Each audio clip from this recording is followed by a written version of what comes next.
Just a disclaimer for you guys, this leak isn't 100% confirmed, but it does have some valid points thanks to the footage we've seen in the trailers, but feel free to tear this up and point out the inconsistencies with this leak down below in the comments.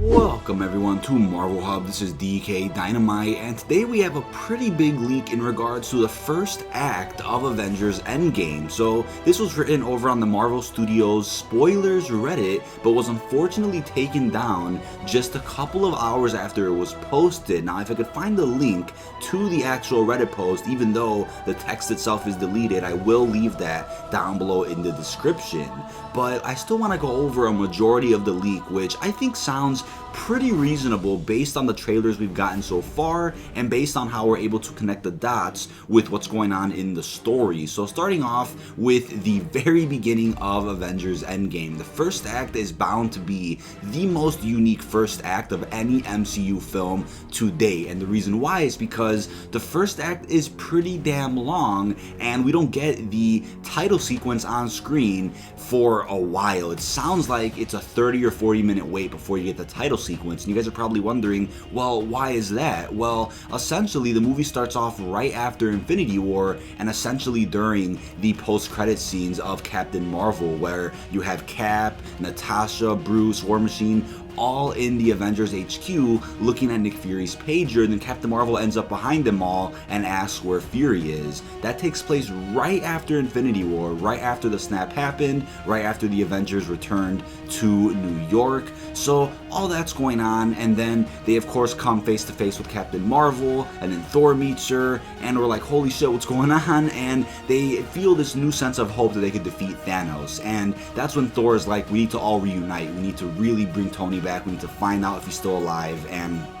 that's when Rocket is somehow able to track down the ship that Tony and Nebula are on, and meanwhile Tony and Nebula are on that ship trying to repair parts of it so that they're able to travel back to Earth. So you have two little stories going on there, and after that Thor somehow goes to find Pepper and talks to her about finding Tony, and that's when she agrees to go with them to go ahead and find him in space with her rescue armor. And you guys might be wondering, well, why would Pepper want to go to space? Well, we of course have that leak of Pepper wearing the armor, and she's actually in front of a green screen as well, so it makes sense that she would actually take that risk to go find Tony, since I guess somehow Rocket found proof that they were alive and in space somewhere on that ship. So Thor, Rocket, and Pepper end up going to space, tracking down Tony and Nebula, getting on the ship, reuniting, and Thor then uses the Bifrost with his Stormbreaker to return to Earth, and that's kind of similar to the shot we got in one of the Super Bowl TV spots where the Avengers are looking down, kind of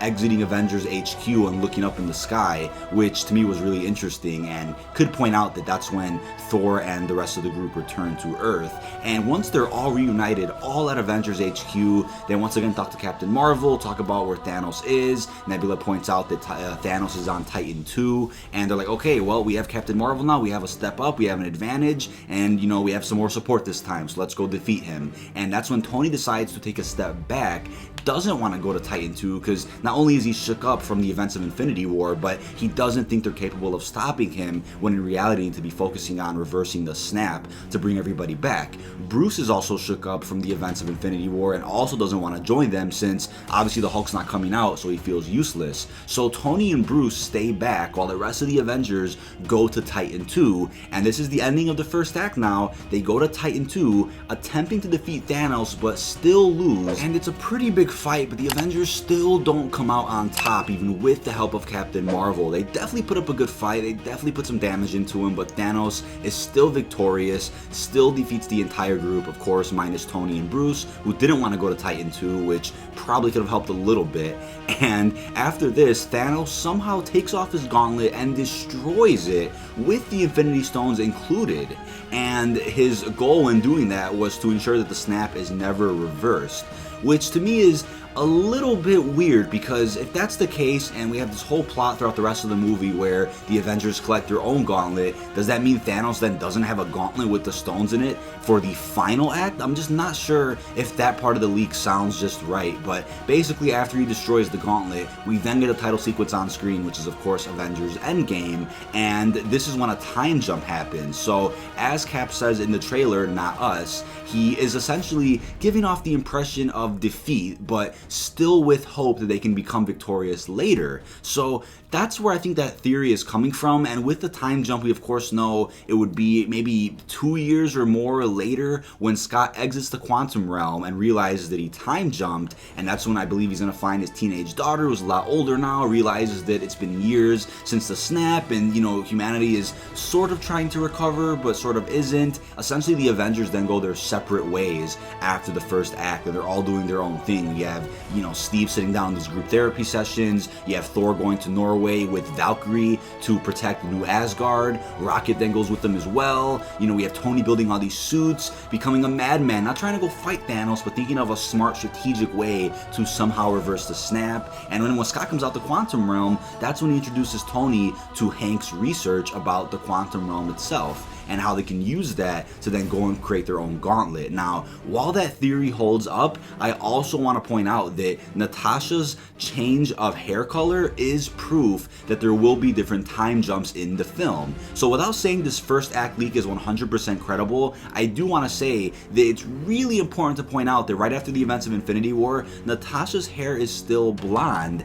and it'll apparently still be blonde during this first act battle with Thanos right at the beginning of the film, and then when the time jump happens is when she goes back to red. So not sure what you guys are thinking about this, but let me know down below in the comments section. And last but not least, I also wanted to remind you guys that if this is in fact true, this would be the longest opening to a MCU film. You guys hear how much detail is being put into this first act leak, and it could easily be somebody fabricating the information, looking at all the trailers and coming up with a very, very technical fan theory with lots of support thanks to the trailers, thanks to Natasha's hair change, which would make sense to some perspective, but I don't understand the part about Thanos destroying the gauntlet to prevent them from eventually taking the gauntlet from him to reverse the snap. The reason I don't get that is because if they then go throughout the film in the quantum realm, time jumping to different timelines or alternate dimensions and creating their own gauntlet, when they then forge that gauntlet,